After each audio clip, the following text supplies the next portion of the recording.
আগ পর্যন্ত করতে দেয় সেদিকে আমার জন্য দোয়া করবেন। আমি সবসময় ওলামা একরামদের সঙ্গে চলতাম, আমার বাবার কাছ থেকে শিখেছি। আমার শুধু আমি না, আমার পরিবারের সবাই। এবং সবসময় বলি যে আমার বাবা যদি কোনো সিজনের কোনো ফল আসে, সে ফল খাওয়ার আগে সে ফলটা হুজুরদেরকে খাওয়ায়, তারপরে সে ফল খায়। এবং আমরাও সেভাবে চেষ্টা করি যে কোনো সিজনের কোনো ফল যদি আসে, সে ফলটা আমরা হুজুরদেরকে খাওয়াবো, তারপরে আমরা খাবো। হুজুর মানে হলো ইমাম, মানে হলো আমাদের নবীজিকে আমরা সেই জায়গাটা নেই। নবীজি কিন্তু ইমাম ছিল, সেই ইমামের চিন্তা করেই কিন্তু নবীজির জায়গায় আমরা রাখার চেষ্টা করি সবসময়। আমরা সম্মান করি এভাবে যে আপনাদের দেখলে কিন্তু আমরা ওরকমভাবেই সফট হয়ে যাই। কিন্তু সফট হওয়ার পরও আমি দু চারটা কথা বলি, যেহেতু মাজার ভাই একটা দাবি করেছে,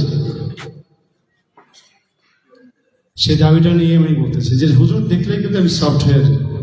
ইদানিং আর সফট হইতে পারতেছি না। ইদানিং আমার এটা একটা কি বলবো, এটা কাটা হয়ে দাঁড়াইছে আমার। আমি জানি না যে এরা কেন এত বাড়াবাড়ি করছে, এটা আমি আসলে বুঝতে পারতেছি না। আমি কি নরম ভদ্র সোজা মানুষ দেখে কি করতেছে, নাকি একটু তেরা হইতে হবে? আমি সবসময় চাই আমি হুজুরদের সঙ্গে থাকতে। আর মসজিদ মাদ্রাসা সারা মুসলিম জাহানের মসজিদ মাদ্রাসা। আজকে আমার ভিতরে কিন্তু আপনাদের মতো এলেম নাই, এলেম কম। আপনাদের মতো যদি হইতাম তাহলে হয়তো অনেক কিছু আমি বুঝতাম। আপনারা বলতেছিলেন যে আপনারা দুই পক্ষ আমার পাশে বসবেন, বসে আমি একটা সমাধান দেব। আমি বারবার বলে গেছি যে আমার ভিতরে অত এলেম নাই যে এলেম দিয়ে আপনাদেরকে বিচার বিবেচনা করার। আপনাদের সঙ্গে স্বরাষ্ট্রমন্ত্রী সাহেব বসেছেন, ডিসি সাহেব বসেছেন, এবং আপনাদের ব্যাপারে মাননীয় প্রধানমন্ত্রীও যান। আপনারা মনে হয় যান এই কি যেন মসজিদটা, তাকওয়া মসজিদে একটা মারামারি হলো, আপনারা দেখছেন, অনেকে জানেন। এবং তাকওয়া মসজিদ নিয়ে আপনার এই 9 তারিখের ইজতেমার পরে আরো কি ঘটনা ঘটে কিনা সেটা নিয়ে আমি সন্দিহান। আমি মাননীয় স্বরাষ্ট্রমন্ত্রীকে আমি বলেছি যে লিডার, আপনি কিন্তু এই ব্যাপারটা দেখতে হবে, সমাধানে আনতে হবে। আমরা হুজুরদেরকে যদি 2 ভাগে ভাগ করে ফেলি, মুসলিম জাহান যদি 2 ভাগে 2 ভাগ করে দেয়, আমাদের শিক্ষার কি আছে? শিক্ষণীয় কি? তারাও নামাজটা পড়ে, অন্য পক্ষ নামাজটা পড়ে। এখন 2টা গ্রুপ বানাই বলছে, জুবাইর গ্রুপ, সাদ গ্রুপ। কেন এই গ্রুপটা হবে কেন? আমরা তো আল্লাহর কাজ করতেছি, আল্লাহকে রাজি খুশি করার জন্য কাজ করতেছি, তাহলে কি গ্রুপটা হবে কেন? অনেক হিস্টোরি আছে, অনেকে মাসলার ব্যাপারে সমস্যা, অনেকে দেখা গেছে ভুল ব্যাখ্যা দিয়েছে, অনেক কিছু আছে। কিন্তু সেটার ঊর্ধ্বেও তো আমরা মুসলমান সবাই। আল্লাহ যেহেতু মাফ করতে পারে, মানুষকে পারে না?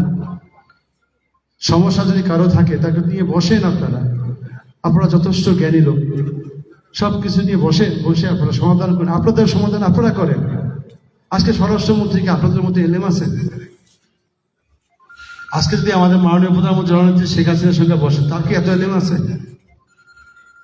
আপনি বলেন, আপনারা যা শিখেছেন এই লাইনে কি আমরা পড়াশোনা করেছি? করিনি। তাহলে সমাধানটা কেন হবে? সমাধানটা আপনারাই করতে হবে। আপনার এক ভাই যদি ভুল বোঝে, আরেক ভাইকে বুঝাইতে হবে। এইভাবে করেই কিন্তু আমাদের সব শান্ত এবং একটা সুন্দর এলাকা, আর মুসলিম জাহানকে কোনো কোশ্চেনের মধ্যে না পড়ে, সেদিকে আমাদের খেয়াল রাখতে হবে। আমি আসলে আগেও বলেছি, আমি কোনো দল করি না। আমার যদি দল করতে হয়, আল্লাহ তাআলার দল, কোরআনের যতগুলো আছে সেইগুলো আমি মানতে রাজি আছি। কিন্তু তারপরে আর আমি অন্য কিছু চিন্তা করি না। নবীজির সুন্নাহটা আমি মানবো। আমি কেন মাজার, আমি কেন অমুক, আমি কেন তমুক দেখবো কেন? আমি তার বাইরে যেতে চাই না। আমাকে নিয়ে বেশি টানাহানিও করতে চাই না। যেটা আমাদের মাজার ভাই বললেন, আজকে নতুন সেক্টরের মধ্যে আপনারা জমায়েত করতে চান 1 লক্ষের বেশি। আমাকে স্বরাষ্ট্রমন্ত্রী বলছে সব বাস যেন খোলা হয়। আমাকে বলছে একটা বাসও যেন এখানে না থাকে। এখন তুমি হলো ওই এলাকার এমপি, তোমার এই কাজটা করতে হবে। আমি বললাম, লিডার কেন বললেন? উনি বললেন, ওই এলাকা কি একটা ইজতেমা করার মতো জায়গা, সরকারি জায়গা, মানুষের বরাদ্দ হয়ে গেছে। এই জায়গাটা মানুষের বরাদ্দ হয়েছে, কেউ 3 কাঠা, কেউ 5 কাঠা, কেউ 1 বিঘা পাইছে। এটা তো সরকারি জায়গা না, এটা ব্যক্তি মালিকানা চলে গেছে। সেকেন্ড থিং হলো, একটা হুজুর যখন যাবে তার পানির ব্যবস্থা করতে হবে, তাকে পয় নিষ্কাশনের ব্যবস্থা করতে হবে। পয় নিষ্কাশন এবং পানির ব্যবস্থা যদি না করা হয়, তাহলে সেইখানে হুজুররা কি রান্না বান্না করবে, গোসল করবে, উজু করবে, এবং তার যে প্রাকৃতিক ডাক আছে সেই ডাকটা কিভাবে শেষ করবে? আপনারা আমাকে বলেন। তারপরে কিন্তু আমি বাস উঠাইতে যাই নাই, আমি আগে থেকে জানি, বলেছি যে এটা অ্যাপ্রুভাল হবে না। আর আমাকে বললো আমি এটা অ্যাপ্রুভাল করতে পারবো না, কারণ যেখানে আমি আপনার নিরাপত্তা দিতে পারবো না, আপনার নামাজ পড়বেন, নামাজের নিরাপত্তা দিতে পারবো না, আপনাকে পবিত্র করার মতো সেই নিরাপত্তা দিতে পারবো না, আমি কিভাবে অনুমতি দিব? আমি সেখানে অনুমতি দিতে পারবো না, কারণ এটা আমার এখতিয়ার না, এটা ধর্ম মন্ত্রণালয়। আমি ধর্ম মন্ত্রণালয় ফরিদ ভাইয়ের সঙ্গে আমি আলাপ করছি, মাননীয় মন্ত্রীর কাছে আমি আলাপ করেছি, মাননীয় মন্ত্রী একই কথা বলেছেন। আপনারা মনে করবেন যে আমি কথা বলি না, আমি কথা বলেছি। সবারই একই কথা, ইস্তেমার যে জায়গা, সেই ইস্তেমার জায়গায় থাকতে হবে, অন্য কোনো জায়গায় অবস্থান করতে পারবে না। তাদের কথা একটাই, একটা দল চলে যাবে আর একটা দল ঢুকবে, এইভাবে আমাদের কাজ করতে হবে। আমি সরকারের বাহিরের লোক না, আপনারা অনেকে কষ্ট পাইতে পারেন। আমার মনের ইচ্ছাটা হলো যে একটা সুন্দর পরিবেশ আমাদের গড়ে তোলা উচিত। আমরা যেন গোলামি না হই, গোলামি না করি। আমাদের ধর্ম কিন্তু অনেক বড়, শান্তির ধর্ম। আমরা শান্তির ধর্মকে কেন গোলামির মধ্যে নিয়ে যাচ্ছি? আপনাদের নিয়ে আমি 3বার 4বার গেছি, আমি স্বরাষ্ট্রমন্ত্রীর কাছে, আমি বারবার গেছি, এবং আমার কাছে মনে হচ্ছে যে আগামী 9 তারিখের পরে আবার একটা ক্যাসেল বাড়ে কিনা। আমি এখন আপনাদেরকে নিয়ে 2টা রাত, 2টার মধ্যে জায়গা থাকতে লাগে আমার।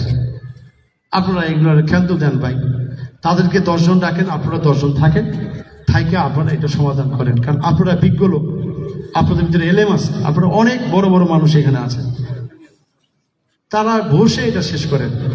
আমি বললাম যে আজকে স্বরাষ্ট্রমন্ত্রীও পারবে না, কারণ আপনারা যদি নরম না হন। আপনাদেরকে নিয়ে বসছিল, সে আমাকে বলেছে যে আপনাদেরকে নিয়ে বসছিল, কিন্তু 2 গ্রুপের মধ্যে কেউ গ্রুপই মানতে চায় না।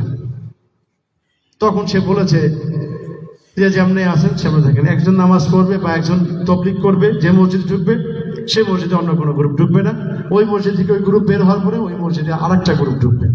এইভাবে যেন আপনার শান্তি শৃঙ্খলা বজায় রাখে। আমি দুঃখিত, আসলে আমি সবাইকে টেবিলে আমি অনেক কথাগুলো বলছি, আমার আসলে বুকটা আপনাদের জন্য কিন্তু অর্ধেক হয়ে গেছে আমার। আমি আসলে আমার নিজের যে আসল যে কলিজা, সেই কলিজাটা আমার জায়গায় নাই, কারণ আপনারা আমাকে আর কষ্ট দিয়েন না, এটা আমি আপনার কাছে আকুতি জানাচ্ছি, বিরতি জানাচ্ছি। আমাকে আর কষ্ট দিয়েন না, আপনারা অন্তত মিলে যাওয়ার চেষ্টা করেন। আর যদি বুঝতে না পারেন, শান্ত থাকেন, আপনার কাজ আপনি করেন, আল্লাহকে ডাকেন, তাদের কাজ তারা ডাকুন। মারামারি কাটাকাটি আমার কোনো সিচুয়েশনে যেন না হয়, সেই জন্য আমি বললাম যে আমার কোনো সিচুয়েশনে যদি এই ধরনের মারামারি কাটাকাটি হয়, তাহলে কিন্তু আমার সম্মান, আপনাদের সম্মান নষ্ট হবে। সেই ক্ষেত্রে আমি বলবো আপনারা আমার জন্য দোয়া করবেন। আজকে আমার দাওয়াতি মেহমান, আমি আসলে এত কথা বলতে চাইনি।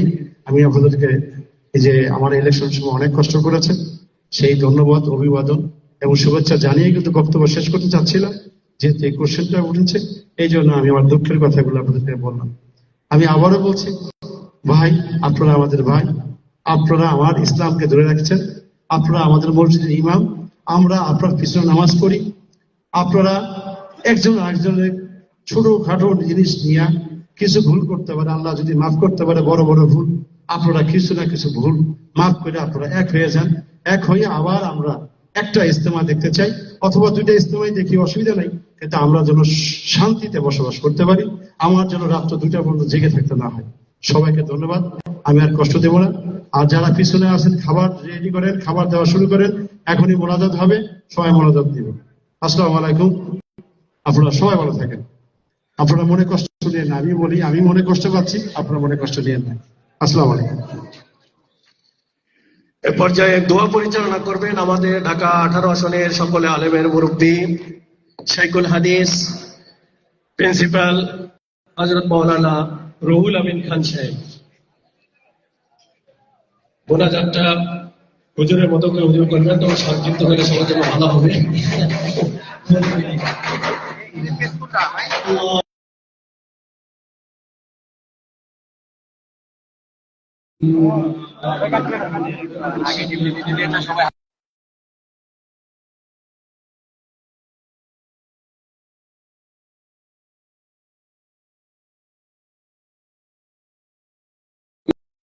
وعلى آل إبراهيم إنك حميد مجيد ربنا ظلمنا أنفسنا وإن لم تغفر لنا وترحمنا لنكونن من الخاسرين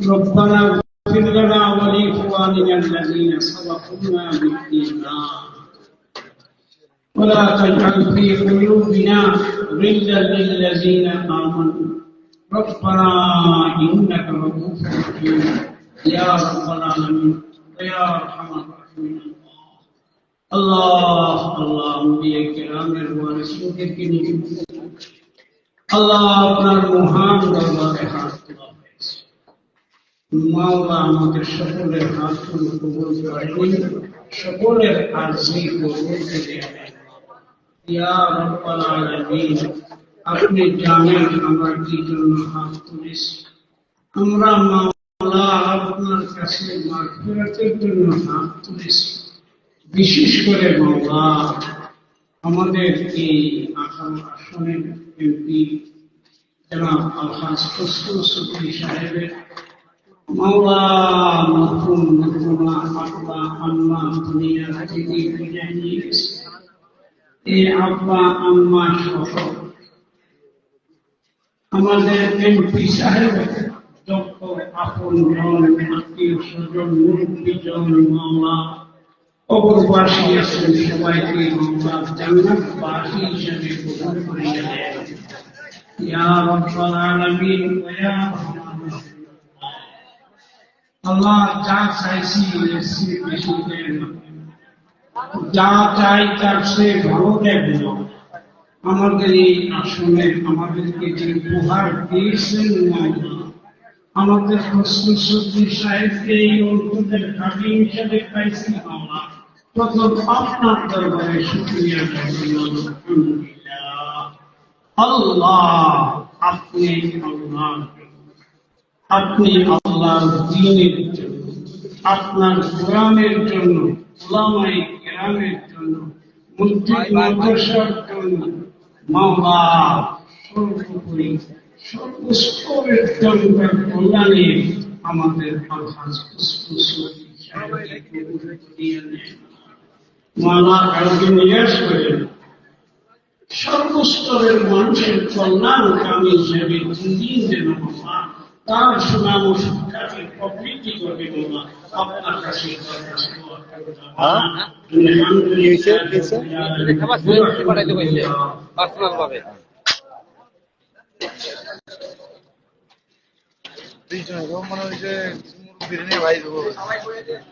সবাই আমরা এখানে বসি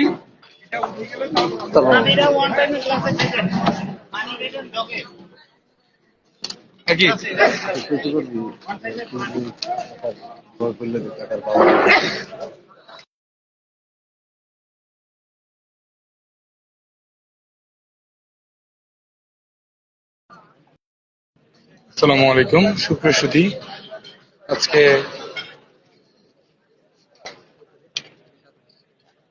27 জানুয়ারি মাননীয় এমপি মহোদয় ঢাকা 18 জনাব খসরু চৌধুরী সাহেবের বাবা মায়ের আত্মার মাগফিরাতের জন্য দোয়া কামনার জন্য হুজুরদের বিশাল সমাবেশ করা হয়েছে।